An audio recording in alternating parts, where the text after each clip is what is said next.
ನಮಸ್ಕಾರ ಜ್ಯೋತಿಷ್ಯ ಅಭಿಮಾನಿಗಳೇ. ಇದು ಸರ್ವಶಕ್ತಿ ನುಡಿಯ ಮತ್ತೊಂದು ಕೊಡುಗೆ.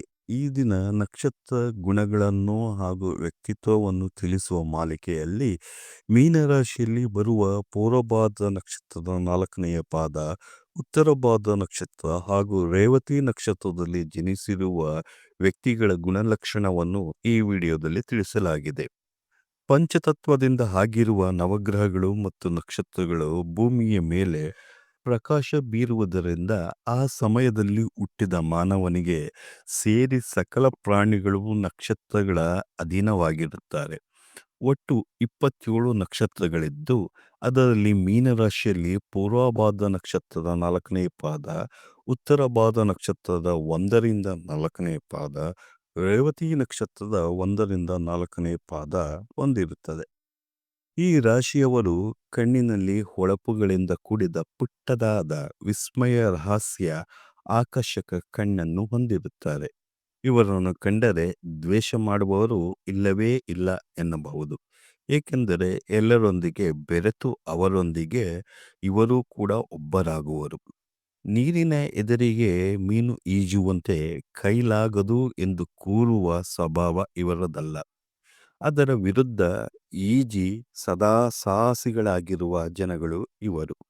ಈ ಮೀನರಾಶಿಯ ಗುಣಲಕ್ಷಣದ ಬಗ್ಗೆ ಈಗಾಗಲೇ ವಿಡಿಯೋ ಮಾಡಿದ್ದು, ಅದಕ್ಕೆ ಅತ್ಯಂತ ಹೆಚ್ಚಿನ ಮಟ್ಟದಲ್ಲಿ ವ್ಯೂಸ್ಗಳು ಬಂದಿರುತ್ತದೆ.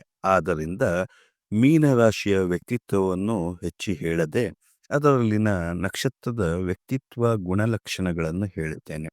ನಿಮಗೆ ಮೀನರಾಶಿಯ ವ್ಯಕ್ತಿತ್ವದ ಗುಣಲಕ್ಷಣದ ಬಗ್ಗೆ ನಮ್ಮ ವಿಡಿಯೋ ನಮ್ಮ ಸರ್ವಶಕ್ತಿ ನುಡಿಯ ಪ್ಲೇಲಿಸ್ಟ್ನಲ್ಲಿ ತಾವು ನೋಡಬಹುದಾಗಿದೆ. ಪೂರ್ವಭಾದ್ರ ನಕ್ಷತ್ರ, ಈ ನಕ್ಷತ್ರದ ಅಧಿಪತಿ ಗುರು. ಈ ನಕ್ಷತ್ರದ 4ನೇ ಪಾದ ಮೀನರಾಶಿಗೆ ಸೇರುವುದು. ಈ ನಕ್ಷತ್ರ ಮನುಷ್ಯಗಣ ವರ್ಗ, ಸಿಂಹ ಯೋನಿ, ಹೃದಯ, ರಜ್ಜು, ಆದಿನಾಡಿಗೆ ಸೇರಿದೆ. ಇವರು ತಮ್ಮ ಉತ್ತಮ ಗುಣಗಳಿಂದ ಎಲ್ಲರನ್ನು ಆಕರ್ಷಿಸುವ ವ್ಯಕ್ತಿಗಳಾಗಿರುತ್ತಾರೆ. ಒಂದು ರೀತಿ ಮಾತನಾಡದೆ ಮುಖಲಕ್ಷಣವನ್ನು ನೋಡಿ ಜನಗಳೇ ಇವರತ್ತ ಆಕರ್ಷಣೆಗೆ ಒಳಗಾಗಿ ಬರುತ್ತಾರೆ. ವಿದ್ಯೆ ಕಲಿಯುವುದರಲ್ಲಿ ಸದಾ ಮುಂದು, ಸದಾ ವಿದ್ಯಾಭ್ಯಾಸದಲ್ಲಿ ಉನ್ನತ ಅಂಕಗಳನ್ನು ಗಳಿಸುತ್ತಾ ಮುಂದಕ್ಕೆ ನಡೆಯುವರು. ಉನ್ನತ ವಿದ್ಯಾಭ್ಯಾಸ ಮಾಡುವರು. ಇವರಿಗೆ ಯೋಗಕಾರಕ ಶುಕ್ರ. ಆದ್ದರಿಂದ ಇವರು ಇಂಜಿನಿಯರಿಂಗ್, ಕಾಮರ್ಸ್ ಕ್ಷೇತ್ರದಲ್ಲಿ ಮುಂದುವರಿಯುವರು. ವಾಹನ ಬಿಡಿಭಾಗಗಳು, ಅಲಂಕಾರ ಶೃಂಗಾರ ವಸ್ತುಗಳು, ವಾಹನ ಮಾರಾಟದಿಂದ ಹೆಚ್ಚು ಆದಾಯ ಬರುವ ಕೆಲಸವನ್ನು ಮಾಡುವರು. ಹಾಗೂ ಜ್ಯೋತಿಷ್ಯ, ಸ್ಟಾಕ್ ಅಂಡ್ ಶೇರ್ಸ್, ಆಯುರ್ವೇದದಲ್ಲೂ ಇವರು ಜೀವನ ಮಾಡುವಂಥವರಾಗಿರುತ್ತಾರೆ. ನೋಡಲು ಮೃದು ವ್ಯಕ್ತಿಯಂತೆ ಕಾಣಿಸಿದರೂ ಹೃದಯವು ಕಠಿಣವಾಗಿರುತ್ತದೆ. ನಿಯಮಿತವಾಗಿ ಜೀವನ ಮಾಡುವರು. ವ್ಯವಹಾರ ಮಾಡುವುದರಲ್ಲಿ ಹೆಚ್ಚಿನ ಆಸಕ್ತಿ, ಹಾಗೆಯೇ ವ್ಯವಹಾರದಲ್ಲಿ ನಿಪುಣತೆಯನ್ನು ಪಡೆದಿರುತ್ತಾರೆ. ಇವರ ತಂದೆಯು ಇವರಿಗೆ ಅಭಿವೃದ್ಧಿಗೆ ಸಹಕಾರಿಯಾಗಿರುತ್ತಾರೆ. ಒಡ ಹುಟ್ಟಿದವರ ಮೇಲೆ ಅಧಿಕಾರ ಚಲಾವಣೆ ಮಾಡುವುದು ಹೆಚ್ಚು ಇವರಿಗೆ ಇಷ್ಟವಾಗುವುದು. ಮಾನಸಿಕವಾಗಿ ರಸಿಕರು ಕೂಡ ಆಗಿರುತ್ತಾರೆ. ಸಮಾಜದಲ್ಲಿ ಜಗತ್ತು ಮೆಚ್ಚುವ ವ್ಯಕ್ತಿತ್ವ ಇವರದು. ಉದಾರ ಬುದ್ಧಿ, ಜನರು ಕೇಳಿದ್ದನ್ನು ತಾನು ಕೊಟ್ಟಿದ್ದನ್ನು ಯಾರಿಗೂ ಹೇಳುವುದಿಲ್ಲ. ಧನ ಕನಕವನ್ನು ನೀಡುವ ಉದಾರ ಗುಣ ಇವರದು.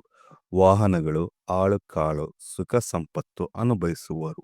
ಇವರ ವೈವಾಹಿಕ ಜೀವನ ಉತ್ತಮವಾಗಿರುವುದು. ಆಗಾಗ ಆಕಸ್ಮಿಕ ಧನಪ್ರಾಪ್ತಿಯಾಗುವುದು. ಇವರು ಹೆಚ್ಚು ಜ್ಞಾನದಾಹಿಗಳು. ಇವರು ಪುಸ್ತಕಕ್ಕೆ ತಮ್ಮ ಸಂಪಾದನೆಯ ಸ್ವಲ್ಪ ಪಾಲು ಮೀಸಲಿಡುವರು. ಮನೆಯಲ್ಲಿ ಒಂದು ಮಿನಿ ಲೈಬ್ರರಿಯೇ ಇರುವುದು. ಮಕ್ಕಳನ್ನು ಕಂಡರೆ ಪ್ರೀತಿ ಹೆಚ್ಚು. ಭ್ರಷ್ಟರು, ಮಾತಿಗೆ ತಪ್ಪಿದವರು, ಮೋಸ ಮಾಡಿದವರನ್ನು ಇವರು ದೂರ ಇಡುವರು. ಇಷ್ಟೆಲ್ಲ ಗುಣಗಳಿದ್ದರೂ ಸ್ವಲ್ಪ ಸಂಕೋಚ ಸ್ವಭಾವ ಹೆಚ್ಚು ಇರುವುದು. ಮದುವೆಯಾದ ನಂತರ ಹೆಚ್ಚಿನ ಯಶಸ್ಸನ್ನು ಗಳಿಸುವರು. ಇನ್ನು 2ನೇ ನಕ್ಷತ್ರ ಮೀನರಾಶಿಯಲ್ಲಿ ಉತ್ತರ ಭಾದ್ರ ನಕ್ಷತ್ರ. ಇದರ ಅಧಿಪತಿ ಶ್ರೀ ಶನೀಶ್ವರ. ಮನುಷ್ಯಗಣ ಗೋಯೋನಿಯನ್ನು ಹೊಂದಿದ್ದು ಇವರು ಅಜಾನುಬಾಹುಗಳು, ಎತ್ತರಕ್ಕೆ ಬೆಳೆಯುವರು. ದೃಢ ಸಂಕಲ್ಪ, ಒಳ್ಳೆಯ ನಡತೆ ಉಳ್ಳವರು. ಅತ್ಯುತ್ತಮ ಅಂಗಲಕ್ಷಣಗಳು, ಅಂದರೆ ಸಾಮುದ್ರಿಕ ಶಾಸ್ತ್ರದಲ್ಲಿ ಹೇಳಿರುವಂತೆ ಉತ್ತಮ ಅಂಗಲಕ್ಷಣಗಳು ಇವರಲ್ಲಿ ಇರುತ್ತದೆ. ಶಿಸ್ತಿನ ವ್ಯಕ್ತಿಯಾದರೂ ಶಾಂತಿಪ್ರಿಯರು. ಹಲವಾರು ಕ್ಷೇತ್ರಗಳಲ್ಲಿ ಪ್ರಾವೀಣ್ಯತೆಗಳಿಂದ ಕೂಡಿದ ಪ್ರತಿಭಾಶಾಲಿ ಕಾರ್ಯಕ್ಷಮತೆ ಇವರಲ್ಲಿ ಇರುವುದು. ಇವರು ಕೂಡು ಕುಟುಂಬ ಇಲ್ಲರೆ ಬಂಧು ಬಾಂಧವರು ಇರುವ ಕಡೆ ಇವರು ಹುಟ್ಟಿರುತ್ತಾರೆ. ಆದ್ದರಿಂದ ಗುರು ಹಿರಿಯರಿಗೆ ಗೌರವ ನೀಡುವುದು, ಬಂಧು ಬಾಂಧವರೊಡನೆ ಒಗ್ಗಟ್ಟಾಗಿ ಇರುವುದು, ಸ್ನೇಹ ಸಂಪಾದನೆ ಮಿತ್ರರೊಂದಿಗೆ ಎಲ್ಲರಿಗೂ ಗೌರವ ಸನ್ಮಾನ ನೀಡುವ, ತನ್ನ ಕುಲದ ಕೀರ್ತಿಯನ್ನು ಮೇಲಕ್ಕೆ ಏರಿಸುವ, ಹುಟ್ಟುವಾಗಲೇ ಧನಕನಕ ವಾಹನಗಳನ್ನು ಹೊಂದಿರುವ ವ್ಯಕ್ತಿಯಾಗಿರುತ್ತಾರೆ. ಧರ್ಮದಲ್ಲಿ ಆಸಕ್ತಿ ಹೆಚ್ಚು. ಇದಕ್ಕಾಗಿ ದಾನ ಧರ್ಮಗಳನ್ನು ಮಾಡುವರು. ಸಮಾಜದಲ್ಲಿ ಉತ್ತಮ ಹೆಸರು ಸಂಪಾದಿಸುವರು. ನಿರ್ಗಳವಾಗಿ ಮಾತು ಆಡುವ ಇವರು ಮಾತಿನಲ್ಲಿ ಎಲ್ಲರನ್ನು ಗೆಲ್ಲುವರು. ಶತ್ರುಗಳನ್ನು ಮಿತ್ರರನ್ನಾಗಿ ಮಾಡಿಕೊಳ್ಳುವರು. ಹೆಚ್ಚು ಮಕ್ಕಳನ್ನು ಇವರು ಇಷ್ಟಪಡುವರು. ಆದರೆ ಒಮ್ಮೆ ಸ್ತ್ರೀ ವ್ಯಾಮೋಹದಲ್ಲಿ ಸಿಲುಕಿ ಬೀಳುವ ಸಾಧ್ಯತೆಯೂ ಕೂಡ ಇರುವುದು. ಹಾಗೂ ವಿದೇಶ ವಾಸ ಯೋಗವು, ವಿದೇಶ ಯಾತ್ರೆ ಫಲವೂ ಇರುವುದು. ತಮ್ಮ ಮೇಲೆ ತಾವೇ ನಿಯಂತ್ರಣ ಇಟ್ಟುಕೊಳ್ಳುವ ಅದ್ಭುತ ಶಕ್ತಿಯನ್ನು ಇವರು ಹೊಂದಿರುತ್ತಾರೆ. ಇನ್ನು ಮೂರನೆಯ ನಕ್ಷತ್ರ ಮೀನರಾಶಿಯಲ್ಲಿ ರೇವತಿ ನಕ್ಷತ್ರ. ಈ ನಕ್ಷತ್ರದ ಅಧಿಪತಿ ಬುಧಗ್ರಹ. ಈ ನಕ್ಷತ್ರ ದೇವಗಣ ಗಜಯೋನಿಗೆ ಸೇರುವುದು. ಮೃದು ಸ್ವಭಾವದ ವ್ಯಕ್ತಿಗಳಾಗಿದ್ದು ಹಾಸ್ಯವನ್ನು ಬಹಳ ಚೆನ್ನಾಗಿ ಮಾಡುವರು.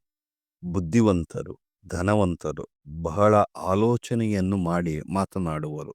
ಆದರೆ ಪ್ರತಿಯೊಂದು ಕೆಲಸದಲ್ಲಿ ಹೆದರಿಕೆ ಭಯದ ದೃಷ್ಟಿಯಿಂದಲೇ ಆ ಕೆಲಸವನ್ನು ನೋಡುವರು. ವಿದೇಶದಲ್ಲಿ ವಿದ್ಯಾಭ್ಯಾಸವನ್ನು ಮಾಡುವರು ಹಾಗೂ ವಿದೇಶದಲ್ಲಿ ಕೆಲಸವನ್ನು ಕೂಡ ಮಾಡುವ ಯೋಗವು ಕೂಡ ಇವರಿಗೆ ಇರುತ್ತದೆ. ದೇಶ ಪರ್ಯಟನೆ ಮಾಡುವುದು ಇವರಿಗೆ ಬಲು ಇಷ್ಟ.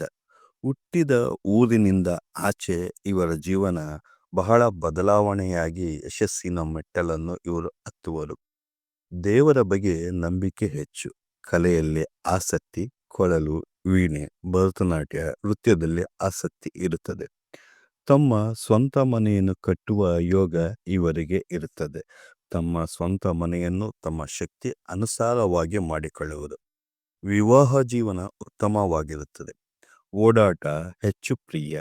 ಇವರು ಬಹಳ ಓಪನ್ ಮೈಂಡೆಡ್ ವ್ಯಕ್ತಿಗಳು. ಆದರೆ ಯಾವ ಸಮಸ್ಯೆಗಳು ಇಲ್ಲದಿದ್ದರೂ ತಾವೇ ಸೃಷ್ಟಿಸಿಕೊಂಡ ಸಂಶಯ ಇವರನ್ನು ಹೆಚ್ಚಿಗೆ ಕಾಡುವುದು. ಆದ್ದರಿಂದ ನಿಮ್ಮ ಮೇಲೆ ನಿಮಗೆ ಆತ್ಮಸ್ಫೂರ್ತಿ, ವಿಶ್ವಾಸವಿರಲಿ, ಸಂಶಯಕ್ಕಲ್ಲ. ಇವರು ಪರಸ್ತ್ರೀ ಪರಪುರುಷರನ್ನು ಕಣ್ಣಿಟ್ಟು ನೋಡದ ದೋಷವಿಲ್ಲದ ಜನರೆಂದೇ ಪರಿಗಣಿಸುತ್ತಾರೆ. ಸಮಾಜದಲ್ಲಿ ಅಸಹಾಯಕ ಜನರಿಗೆ ದಾನ ಧರ್ಮವನ್ನು ಮಾಡುವುದು ಇವರಿಗೆ ಬಲು ಪ್ರಿಯವಾಗಿರುತ್ತದೆ. ಯಾವುದೇ ಕೆಲಸದಲ್ಲಿ ಸ್ವಾರ್ಥ ನೋಡದೆ ಆ ಕೆಲಸ ತನ್ನ ಕೆಲಸ ಎಂದು ಮಾಡುವ ವಿಶ್ವಾಸಾರ್ಹ ನಕ್ಷತ್ರ ಈ ರೇವತಿ ನಕ್ಷತ್ರ.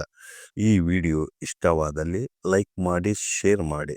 ಇನ್ನು ಸಬ್ಸ್ಕ್ರೈಬ್ ಆಗದಿದ್ದರೆ ಈಗಲೇ ಸಬ್ಸ್ಕ್ರೈಬ್ ಮಾಡಿದೆ ಹಾಗೂ ನಿರಂತರ ವಿಡಿಯೋಗಾಗಿ ಬೆಲ್ ಐಕಾನ್ ಒತ್ತಿ. ಈಗಾಗಲೇ ಅತಿ ಹೆಚ್ಚು ವಿಮರ್ಶೆ, ಲೈಕ್, ಶೇರ್ ಮಾಡಿರುವ ಹುಟ್ಟು ಅದೃಷ್ಟವಂತ ರಾಶಿ ಮೀನರಾಶಿಯ ರಹಸ್ಯಗಳು ಎಂಬ ವಿಡಿಯೋವನ್ನು ಸರ್ವಶಕ್ತಿ ನುಡಿಯ ಪ್ಲೇಲಿಸ್ಟ್ನಲ್ಲಿ ನೋಡಿ. ಧನ್ಯವಾದಗಳು.